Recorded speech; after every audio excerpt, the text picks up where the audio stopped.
Right, మనం ఈ మధ్యకాలంలో ఎక్కువగా చూస్తున్నాం తెలుగు సినిమాలనే కాదు కొత్త సినిమాలు ఏ వచ్చినా సరే పైరసీ భూతాన్ని తరిమేద్దామని చెప్పి సినీ పరిశ్రమ పెద్ద ఎత్తున మాట్లాడడం మనం చూస్తుంటాం. సో ఏదైతే ఈ పైరసీ ముఠా ఉందో దాన్ని పట్టుకున్నారు హైదరాబాద్ సంబంధించిన పోలీసులు.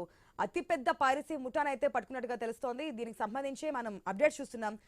తెలంగాణలోని సైబర్ క్రైమ్ పోలీసులు ఈ ముఠానైతే పట్టుకున్నట్టు తెలుస్తుంది. 6గురిని అరెస్ట్ చేశారు సైబర్ క్రైమ్ పోలీసులు. దీనికి సంబంధించిన అప్డేట్స్ మా ప్రతినిధి ప్రవీణ్ ద్వారా తెలుసుకుందాం. Right, good morning Praveen. ఎట్టకేలకు అంటే ఎక్కడి నుంచి వస్తోంది, ఎట్లాగా పైరసీ అవుతోంది? మేము ఎంతో కష్టపడి ఎంతో మంది కష్టం ఈ సినిమాలో ఉంటుంది, దీని అంతటినీ కూడా పైరసీ రూపంలో బయట పెట్టేస్తున్నారు, సినిమా వాళ్ళకి మాకు నష్టం జరుగుతుందని చెప్పి ఎంతో మంది మాట్లాడుతున్నా ఇప్పుడు ఆ ముఠాని అరెస్ట్ చేసినట్టుగా తెలుస్తోంది. డీటెయిల్స్ ఏంటి?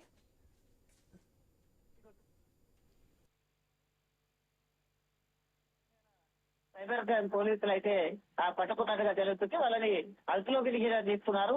ముఠాకు చెందినటువంటి 6గురిని కూడా అరెస్ట్ చేశారు.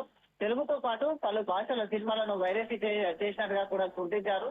సినిమా ఇండస్ట్రీకి సుమారుగా 22,000 కోట్ల నష్టం చేసినట్టుగా కూడా ఒక అంచనాకు వచ్చినటువంటి తరుణం లోపల #సింగిల్ సినిమా వైరస్లోనే ఈ మధ్య పోలీసులు ఫిర్యాదులు వచ్చినాయి. విచారణలో వనస్థలిపురానికి చెందినటువంటి కిరణ్ ను అరెస్ట్ చేశారు. కిరణ్ కస్టడీలోకి తీసుకుని విచారించగా కీలక అంశాలు వెలుగులోకి కూడా వస్తున్నట్టుగా తెలుస్తుంది.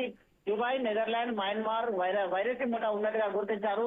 అయితే కిరణ్ నుండి ఎక్కడెక్కడ ఇతర రాష్ట్రాల నుండి కాకుండా ఇతర దేశాలలో కూడా ఈ యొక్క వైరసీ ముఠా మొత్తం చేస్తున్నటువంటి మోసాలను మొత్తం బయటపెట్టారు.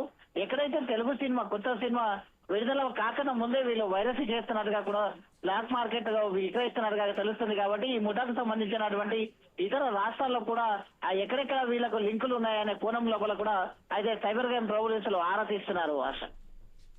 Right, thanks for the update Praveen.